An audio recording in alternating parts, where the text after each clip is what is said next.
নমস্কাৰ news 18 digital লাইভত মই সৌৰভ গাৰ্গ এবাৰ শিৱসাগৰত বৰপেটাৰ পৰা গৈ মিয়ালোকে মাটি ক্ৰয় কৰিছে এয়া শিৱসাগৰ জিলাৰ ঘটনা ঐতিহাসিক শিৱসাগৰত বৰপেটাৰ পৰা গৈ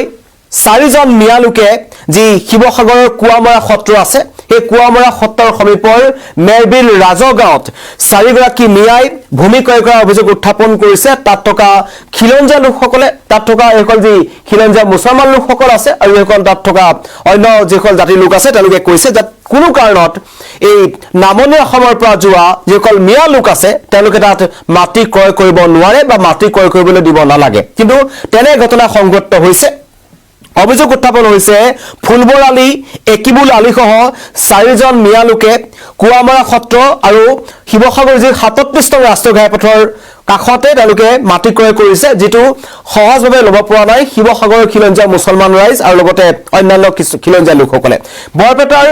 বাগবৰৰ লোক এই যি চাৰিজনৰ নাম আছে ফুলবৰ আলী একিবুল আলী সহ যি চাৰিজনৰ কথা কোৱা হৈছে তেওঁলোক বৰপেটাৰ বাগবৰৰ মানুহ তেওঁলোকে শিৱসাগৰত কাম কৰিবলৈ গৈছিল আৰু তেওঁলোকে এতিয়া এবিঘা আহৈৰেচা মাটি তেওঁলোকে ক্ৰয় কৰিছে যেটো সকলোৰে চকু কপালত উঠিছে কাৰণ এটা অভিযোগ উত্থাপন হৈছিল যে আগতে মিয়া লোকে মাটি বেদখল কৰে এতিয়া এই মিয়া লোকসকলে মাটি ক্ৰয় কৰিবলৈ ধৰিছে তাকো শিৱসাগৰৰ দৰে এখন জিলাত আৰু তেওঁলোক গৈছে বৰপেটাৰ বাগবৰৰ পৰা ইতিমধ্যে মুখ্যমন্ত্ৰী ডক্টৰ হিমন্ত বিশ্ব শৰ্মাই এটা কথা উল্লেখ কৰিছিল যে মিয়া লোকসকলে বা এই যি অচিনাকি লোকসকল আছে বা বাংলাদেশী যি অবৈধ বাংলাদেশী বুলি কোৱা হৈছে যিবোৰ লোক আছে তেওঁলোকে অসমত ফিনিশ আসাম জেহাদ এটা চলাই আছে য'ত যেনেকৈ পাৰে তেওঁলোকে মাটি দখল কৰিবলৈ চেষ্টা কৰিছে সমষ্টিসমূহত তেওঁলোকৰ জনবিন্যাসটো জনগাঁথনিটো সলনি কৰিবলৈ তেওঁলোকে চেষ্টা কৰি আছে কি কাৰণত বৰপেটাৰ বাগবৰৰ পৰা গৈ শিৱসাগৰৰ কুৱামৰা সত্ৰৰ সমীপৰ মেৰবিল ৰাজগাঁৱত তেওঁলোকে মাটি ক্ৰয় কৰিছে সেয়া কিন্তু ৰহস্যজনক আৰু এনে বহু ঘটনা সংঘটিত হৈ আহিছে শিৱসাগৰ জিলাখনত বহু যি কীৰ্তিচিহ্নসমূহ আছে বা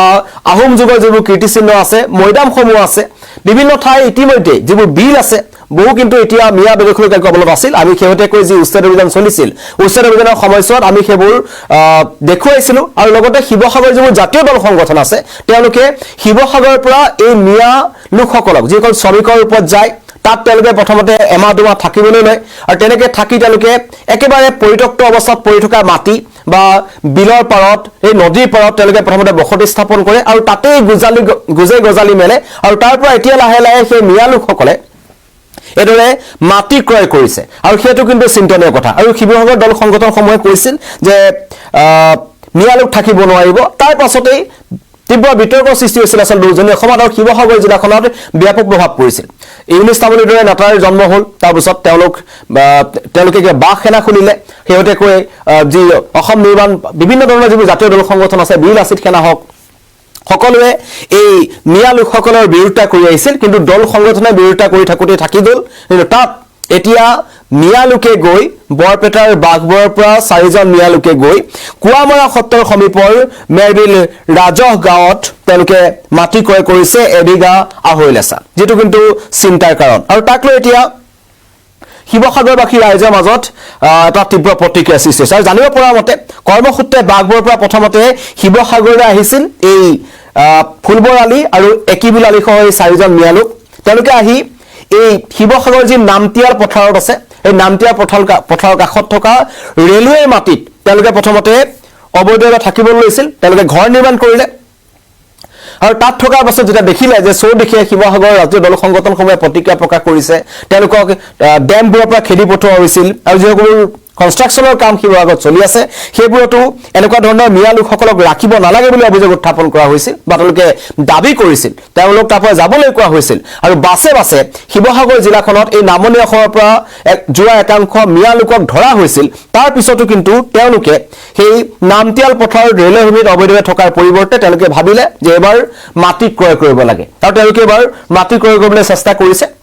আৰু অতি পৰিতাপৰ কথা যে ফুলবৰ আলী আৰু একিবুল আলীৰ জন্ম ঠাই শিৱসাগৰ নামতিয়াল পথাৰ বুলি আধাৰ কাৰ্ডত উল্লেখ কৰা হৈছে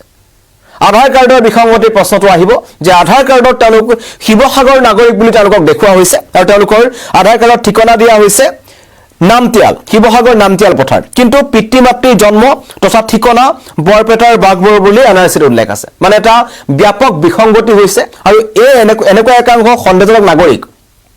বা মিয়া লোকসকল তেওঁলোকৰ এই নথি পত্ৰত কিন্তু খেলিমেলি থকাটো প্ৰায় এটো এটা স্বাভাৱিক প্ৰক্ৰিয়া বুলি ক'ব লাগিব তেওঁলোকৰ এনেকুৱা নথি পত্ৰত প্ৰায় সংখ্যক লোকৰে এনেকুৱা ধৰণৰ নথি পত্ৰত খেলিমেলি থাকে এই যি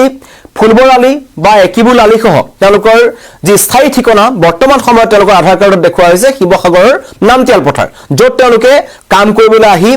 ৰেলৱে ভূমি দখল কৰি তেওঁলোকে ঘৰ সাজিছিল হেতুকে তেওঁলোকে স্থায়ী ঠিকনা হিচাপে দেখাইছে কিন্তু তেওঁলোকৰ এনআৰচিত তেওঁলোকৰ পিতৃ মাতৃ তেওঁলোকৰ জন্মস্থান সকলো কিন্তু বৰপেটাৰ বাগবৰ আছে ভোট দিবলৈ তেওঁলোকে বৰপেটাৰ বাগবৰলৈ যাব লাগিব মানে বৰপেটাৰ বাগবৰৰ পৰা তেওঁলোকে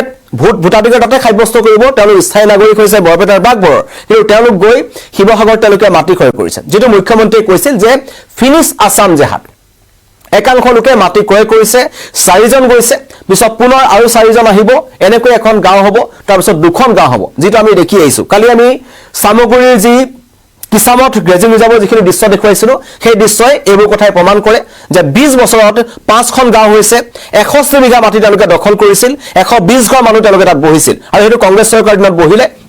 এই সমগ্ৰ অঞ্চলটো ৰেংমা বনাঞ্চলৰ দৰে সৰুপথাৰ ৰেংমা বনাঞ্চলত যেতিয়া উচ্ছেদ অভিযান চলিছিল আমি দেখিছিলো যে নামনি অসমৰ পৰা আৰু বিশেষকৈ লাহৰীঘাট এই মধ্য অসমৰ পৰা একাংশ এনেকুৱা মিয়া লোক গৈ ৰেংমা বনাঞ্চল দখল কৰিছিল তেওঁলোকে নিজৰ নামত এজনে প্ৰায় 100 পৰা 50 বিঘা মাটি তেওঁলোকে দখল কৰি লৈছিল আৰু সেইবোৰত তেওঁলোকে সুপাৰী খেতি কৰিবলৈ আৰম্ভ কৰিছিল সুপাৰী সিন্ডিকেট চলাইছিল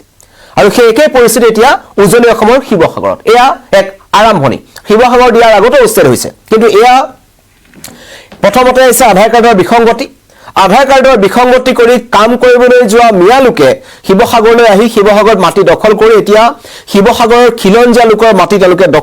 কিনিবলৈ তেওঁলোকে সাহস পাইছে আৰু এতিয়া কোনো কাৰণতেই এনেকুৱা মিয়া লোকসকলক শিৱসাগৰ মেৰবিল ৰাজচক্ৰত থাকিবলৈ দিয়া নহব বুলি স্থানীয় ৰাইজসকল ওলাই আহিছে তেওঁলোকে কৈছে যে লাগিলে আমি মাটিখিনি ক্ৰয় কৰি ল'ম আৰু প্ৰশ্ন উত্থাপন হ'ব এইখন হৈছে কুৱামৰা সত্ৰৰ তুৰণখন ইয়াৰ কাষতে তেওঁলোকে মাটি দখল কৰিছে আৰু এইজন হৈছে যি ফুলবৰালি আৰু এয়া হৈছে এখন তুৰণ এইখন এখন ঐতিহাসিক স্থান শিৱসাগৰ জিলাখনে এখন ঐতিহাসিক জিলা আৰু তাত এইদৰে এতিয়া বৰপেটাৰ বাগবৰৰ পৰা গৈ মিয়ালোকে মাটি দখল কৰিছে আৰু এই লোকসকল খিলঞ্জীয়া লোক তেওঁলোক ওলাই আহিছে তেওঁলোকে মুছলমান লোক তাত তেওঁলোকে কৈছে যে তেওঁলোকক কোনো কাৰণ থাকিব নিদিয়ে আৰু যেটা অনুসন্ধান কৰা হল আমাৰ স্থানীয় সাংবাদিকক যেটা সোধা হৈছিল তেওঁ কৈছিল যে স্থানীয় এজন মুছলমান লোকে টকাৰ অভাৱত এই মাটিখিনি এক বিঘা 2.5 মাটি এই 4জন মিয়া লোকক তেওঁলোকে বিক্ৰী কৰিছিল আৰু যেতিয়া স্থানীয় ৰাইজে গম পাইছে তেওঁলোক ওলাই আহিছে তেওঁলোকে কৈছে এই মাটিখিনি তেওঁলোকে ক্ৰয় কৰিছিল যিমান টকা দি ক্ৰয় কৰিছিল সিমান টকা এই স্থানীয় ৰাইজে তেওঁলোকক দি দিব কিন্তু মাটিখিনি মিয়া লোকক বিক্ৰী কৰিব নালাগে মন্তব্য আহিছে মই শুনাই লব বিচাৰিছো মিয়া কোনোবা সম্প্ৰদায় আহি আমাৰ মানে যিটো এনাজৰি আছে চিঙা ভাঙা নকৰে আৰু তেওঁলোকক আগতে আমি কথা বতৰা পাতিছোঁ দুই একৰ লগত তেওঁলোকে পটকৈ মাটি কিনিলে কোনোবাই বিকিলে সেইটো বেলেগ কথা আছিলে এতিয়াতো আমাক অসম চৰকাৰ আমাৰ মাননীয় মুখ্যমন্ত্ৰী মহোদয়ে কৈ আছে যে অন্য জেগাৰ পৰা আহি কোনোবাই যাতে মাটি ক্ৰয় কৰিব নোৱাৰে ইয়াৰ বিষয়ত যেতিয়া মাটি ক্ৰয় কৰিলে কোনোবা এজনে ৰেজিষ্ট্ৰেশ্যনো কৰিছে সেই ৰেজিষ্ট্ৰেশ্যন কৰোঁতে মাটি মণ্ডল বা ৰাজচক্ৰৰ বিষয়া তেওঁলোকে কেনেধৰণে কৰিছে আমিতো নাজানো কিন্তু আমি স্থানীয় নাগৰিক হিচাপে ইয়াত আমি প্ৰশ্ৰয় দিব বিচাৰোঁ এইটো আমি মানে একেবাৰে কাৰণ ক'ৰ মানুহ কি কথা একো আমি নাজানো আহি পেলাই ইয়াত দুখনকৈ ঐতিহাসিক সত্ৰ আছে দুখনকৈ সত্ৰ থকাৰ কাৰণে আমি আগতেও আমাৰ নামঘৰ সত্ৰ এইবিলাকত চুৰ ডকাইতি খুব হৈছে আমাৰ ইয়াতে 4বাৰমানকৈ হৈছে তেতিয়াও একো নোলালে গতিকে এই বস্তুবিলাক যাতে নহয় আৰু সেইকাৰণে চৰকাৰে এটা গুৰুত্ব দি বিশেষকৈ আমাৰ যিটো আমি সম্প্ৰীতিৰে চলি আছোঁ কোনো হিন্দু মুছলিম বুলি আমি ইয়াত নাই আমি চব ভাই ককাই হিচাপে আমাৰ পূৰ্বপুৰুষৰ পৰাই চলি আহিছে গতিকে সেইমতে আমি চলি থাকিব বিচাৰিছোঁ নতুন মানুহ কোনোবা আহি সোমাওক আমি সেইটো বিচৰা নাই আমিও নিবিচাৰোঁ আমাক নালাগে আমাৰ চব এনেকৈ মিলিজুলি থকাটো লাগে মিয়াক আমাক নালাগে কোনো কাৰণতে নামনি অসমৰ পৰা যোৱা মিয়া লোকক শিৱসাগৰৰ মেৰবিল ৰাজচক্ৰ গাঁৱত থাকিবলৈ নিদিয়ে সেই কথা স্পষ্ট কৰি দিছে তাৰ স্থানীয় ৰাইজে খিলঞ্জীয়া লোকসকলে আৰু ইয়াত প্ৰসংগ আহিছে যে যি মণ্ডলসকল আছে বা যিবোৰ যেনেকৈ নথি পত্ৰ তেওঁলোকে ৰেজিষ্ট্ৰেশ্যন কৰিছে সেইবোৰ প্ৰসংগ আহিব কিন্তু ইয়াত আটাইতকৈ ডাঙৰ কথা যে এই ফুলবৰালি একিবুল আলী সহ যি 4জন মিয়া লোকৰ কথা কোৱা হৈছে তেওঁলোক কাম কৰিবলৈ আহিছিল শিৱসাগৰলৈ বৰপেটাৰ বাঘবৰৰ পৰা আৰু এতিয়া তেওঁলোকৰ হাতত আধাৰ কাৰ্ড আছে যিখন আধাৰ কাৰ্ডত শিৱসাগৰৰ এড্ৰেছ তেওঁলোকৰ আছে এইবোৰ কেনেকৈ হৈ আছে আধাৰ কাৰ্ডৰ নিৰ্মাণৰ যি বিসংগতি আছে এইবোৰো আৰক্ষী তদন্ত কৰিব লাগে শিৱসাগৰৰ অন্য ঠাইতো আমি আগতে এই কথা উল্লেখ কৰিছিলো যে মিয়া লোকসকল য'ত যায় তেওঁলোকে প্ৰথমতে কাম কৰে তাত তেওঁলোকে মাটি দখলৰ চেষ্টা কৰে এতিয়া যেটো উচ্ছেদ চলিছে এটা তেওঁলোকে কিনিবলৈ চেষ্টা কৰিব আৰু যি মুখ্যমন্ত্ৰী যেটো কৈছিল ফিনিশ আসাম জেহাদ এতিয়াও ফিনিশ আসাম জেহাদ অব্যাহত আছে এইবাৰ টাৰ্গেট হৈছে শিৱসাগৰ